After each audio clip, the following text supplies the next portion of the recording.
Wooldrich Fritz, the original German pronunciation may have been Wooldrich, was my fifth great-grandfather. What we know about the early history of Wooldrich and his father, Hans Ulrich Fritz, comes from a Charlotte, North Carolina Observer newspaper article entitled "5 Generations in One North Carolina Family Shot at One Sitting." The piece was written by Reverend Jacob C. Leonard and appeared on Sunday, August 21, 1932. It indicated that Wooldrich Fritz sailed from Rotterdam 1738 on the ship Elizabeth, Captain George Hodson commanding. The article is about William Fritz, 1843, a grandson of Wooldrich. From this article and from Philadelphia shipping records and from an affidavit written by William Fritz in 1929, it was determined that Hans and Wooldrich were father and son, and that they sailed on the ship Elizabeth, arriving at Philadelphia on October 1738. Wooldrich would have been 7 years of age at this time. It is believed that Wooldrich, who also seems to have used the name Frederick, was in Augusta County, Virginia in 1759. According to legal documents, William McGee was summoned to pay freedom dues on March 21, 1759, to his late servant Frederick Fritz and Janet, his wife. Much of the information to be included in these accounts comes from the book The Fritz Family Heritage, Volume 2, compiled by Greg and Patty Fritz in 1999, with the help of the many descendants who contributed much information. The children of Wooldrich later would spell their names Fritts instead of Fritz. My fourth great-grandfather, John Fritz, son of Wooldrich, was born in 1762 in Shenandoah County, Virginia. The family moved when John was young to Rowan County, North Carolina. They traveled down the Great Wagon Road, a main route that extended from Virginia to the Carolinas. They settled in an area near Leonard's and Abbott's Creek, just northeast of the present-day town of Lexington, North Carolina. It has been shown that Wooldrich took the oath of allegiance to the state of North Carolina on August 5, 1778. He is listed as Frederick Fritz. The family became members of the Pilgrim Reformed Church, which had been established in 1757. Both sons, George, 1753, and John, 1762, served in the Rowan County Militia and were involved in the Revolutionary War in North Carolina. Their activities were recounted in their specific military pensions, which were documented in the 1830s. It is believed that Wooldrich was also in the militia with his sons at various times. It is also thought that he was at the Battle of Guilford Courthouse in March of 1781, according to family tradition. During this time, there was much animosity between the Tories, citizens aligning with the British, and the Whigs, or the Patriots. As a result, a civil war erupted between the two groups. The following is a narrative on the death of Wooldrich Fritz. One David Fanning was appointed colonel of some of the Tories. Living in South Carolina during the earlier part of the war, he was captured at various times but managed to always escape. Eventually signing an oath saying that he would not participate against the Patriots, he was quiet for some time. However, he went against this oath and eventually began attacking the Whigs. In earlier times, Fanning's father had left the family and come to North Carolina, where he accidentally drowned and left his family in dire straits. His mother moved to North Carolina from Virginia, where young David was born, but she succumbed to death, leaving the child an orphan. He was apprenticed to one family, then to another. The latter treated him with great severity and neglect, making him live in the woods to take care of his cattle and without comfortable food or clothing. Despite these harsh conditions, he remained on with his family for several years, learning woodsmanship and horsemanship. Quoting from the book Colonel David Fanning, The Adventures of a Carolina Loyalist, by John Hare, during this period of his life, Fanning came down with a disease that left him with his most remembered physical characteristic, his bald, scarred head. He lost his hair as a result of tetterworm, or scald head, names given in the past to a number of eczema-like scalp conditions. The smell was so offensive that he never slept in a bed. In fact, he seemed to be so conscious of this himself that he was unwilling either to eat or sleep with other people. Later, he always wore a silk cap on his head, under his hat, and it is said that his most intimate friends never saw his head bare. Several of Fanning's actions are recounted here. He went after a horse thief by the name of Charles Shearing, who, being afraid for his life, would sleep in the corn crib of his barn so as not to be detected. Fanning searched the home place and eventually spied a human form through the cracks of the crib. He raised his pistol between the slats and fired, wounding Shearing. Thinking that he had been killed, Fanning left. Colonel Andrew Balfour and his militia had fought with Fanning and his men in 1782. Fanning and about 25 Tories set out on a raid against him in March of 1782. At his home at the time were his sister and daughter. The following is from a letter written to Balfour's widow from the sister, Margaret Balfour. On the 10th of March, about 25 armed ruffians came to the house with the intention to kill my brother. Tibby and I endeavored to prevent them, but it was all in vain. The wretches cut and bruised us both a great deal, and dragged us from the dear man before our eyes. The worthless, base, horrible Fanning shot a bullet into his head, which soon put a period to the life of the best of men, and the most affectionate and dutiful husband, father, son, and brother. The sight was so shocking that it is impossible for tongue to express anything like our feelings. But the barbarians, not in the least touched by our anguish, drove us out of the house and took everything that they could carry off except the negroes, who happened to be all from home at the time. In Fanning's account, we came upon him. He endeavored to make his escape, but we soon prevented him, having fired at him and wounded him. The first ball he received was through one of his arms, and ranged through his body, and the other through his neck, which put an end to his committing any more ill deeds. That night, a Captain Bryant and a Mr. King were murdered by Fanning and his men, and a Colonel Collier's and 2 other houses were burned. In Hare's book, Fanning offered to parole Bryant if he surrendered. Bryant defiantly yelled from inside his house, "Damn you and your parole too. I've had one, and I will never take another." Fanning wrote, "I immediately ordered the house to be set on fire, which was instantly done, and as soon as he saw the flames of the fire increasing, he called out to me, and desired me to spare his house, for his wife and children's sake, and he would walk out, that his house and property should be saved for his wife and children. Which he came out, and when he came out, he said, 'Here, damn you, here I am.' With that he received 2 balls, the one through his head and the other through his body. He came out with his gun cocked and sword at the same time." Another incident recounted in Hare's book. 3 wigs were discovered by a Loyalist scout, who reported their presence to Fanning. The colonel ordered his men to seize them. One, named Lowe, had been a member of Fanning's band before deserting to the Whigs. He was recognized by his former commander, who immediately ordered that he be executed. When the first volley from the executioner's rifles failed to kill him, Fanning pulled his pistol and personally ended Lowe's life. In the spring of 1781, Fanning and some others were surrounded by a Captain Hines at a friend's house. One man was killed on each side, and a Tory was captured. Captain Hines hung the Tory on the spot where we, Loyalists, had killed a man a few days before.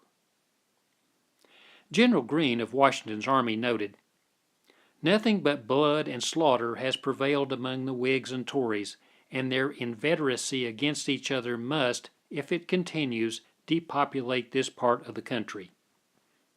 Obviously, the fightings, killings, hangings, and other incidents inflicted on each side led to revengeful acts by the other.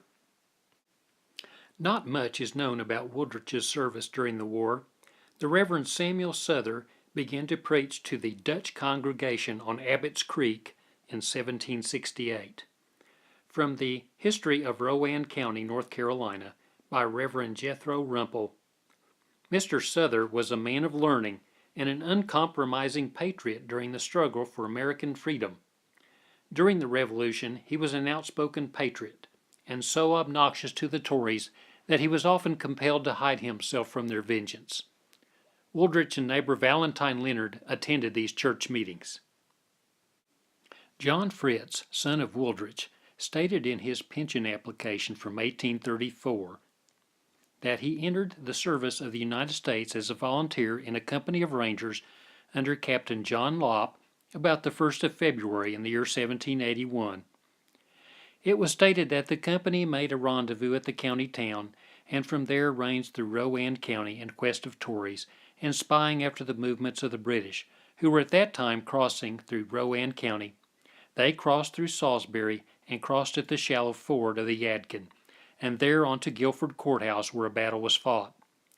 This applicant further states that the company to which he belonged also ranged through other counties, that during this term of service they were unable to take many Tories prisoners, some of whom they hung and others they, indecipherable word, for some time, and then turned them loose. That he again entered the service as a volunteer under Captain Peter Faust for the purpose of guarding some British and Tory prisoners which had been taken in South Carolina and brought to Salisbury for safekeeping. That after guarding the British and Tories for some time at Salisbury, the British prisoners were taken towards Guilford. But this applicant remained as a guard over the Tories, and after they were relieved from this duty, the company to which this applicant belonged ranged Rowan and the adjoining counties, to keep in awe the Tories, who were continually annoying the Whigs.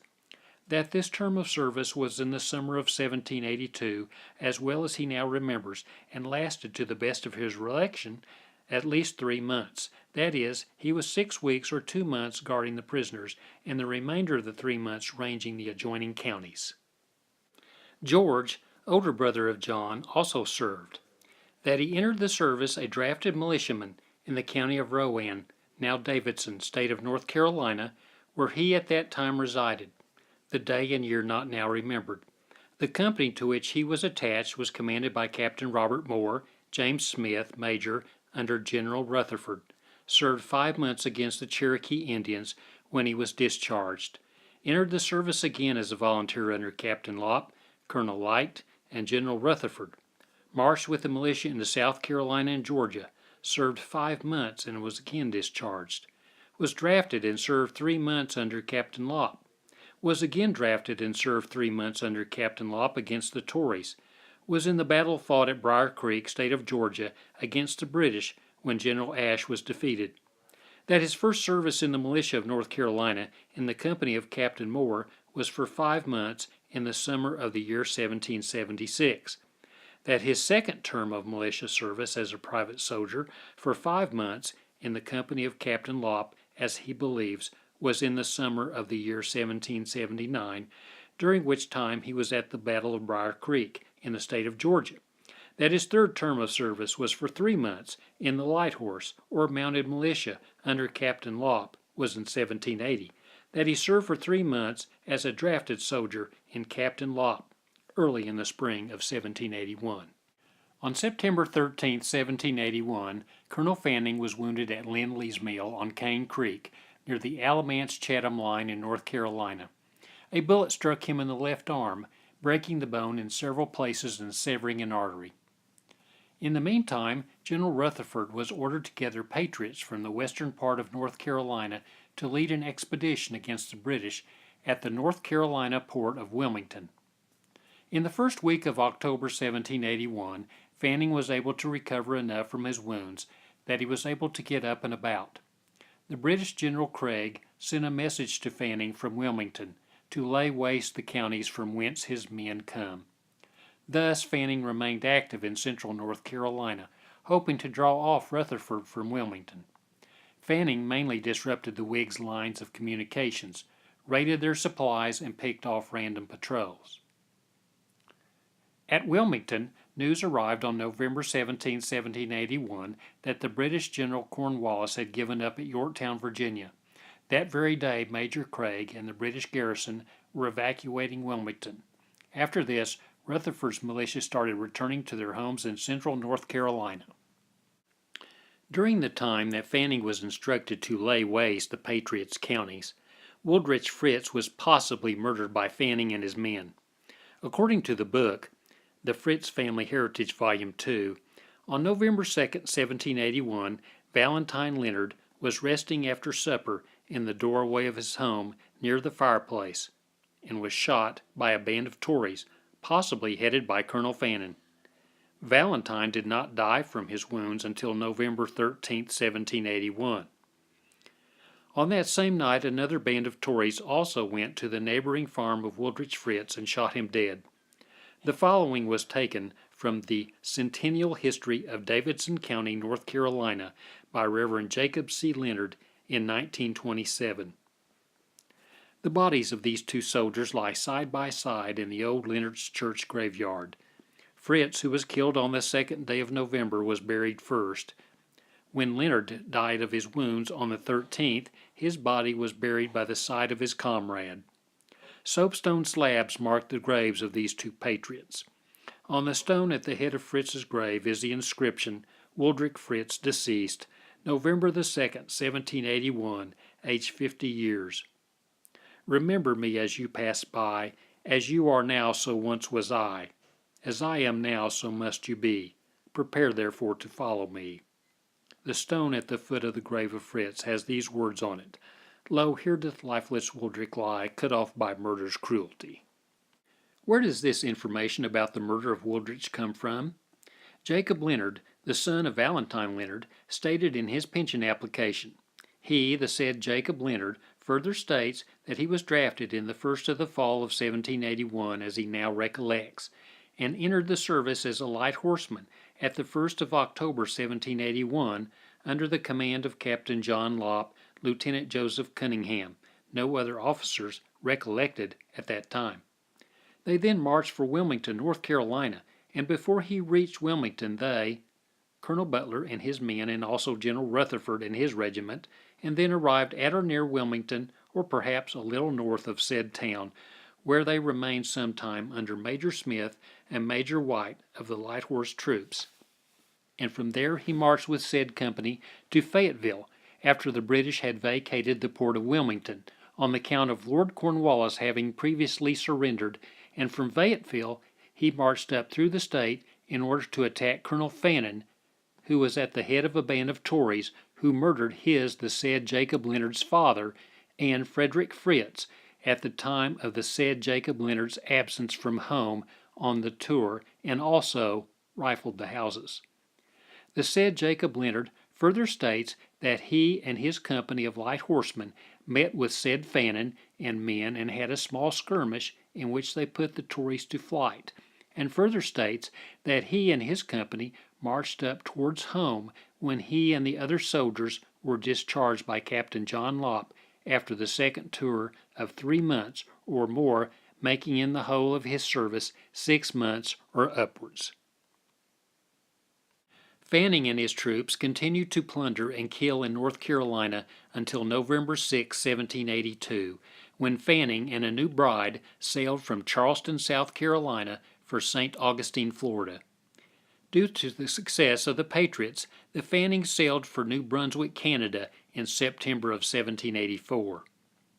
In Hare's book, in the spring of 1783, the Patriot government, faced with the problem of trying to restore peace and stability to their state following a brutal civil war, passed the Act of Pardon and Oblivion.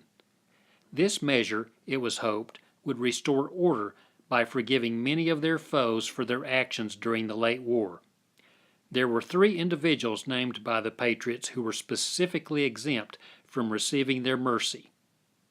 David Fanning was one. Fanning had been banished from ever setting foot again in North Carolina. In New Brunswick, Fanning was accused of rape. The lieutenant governor, convinced that Fanning had been wrongly sentenced to death, issued a pardon on October 10, 1800. As a result, he was banished from New Brunswick.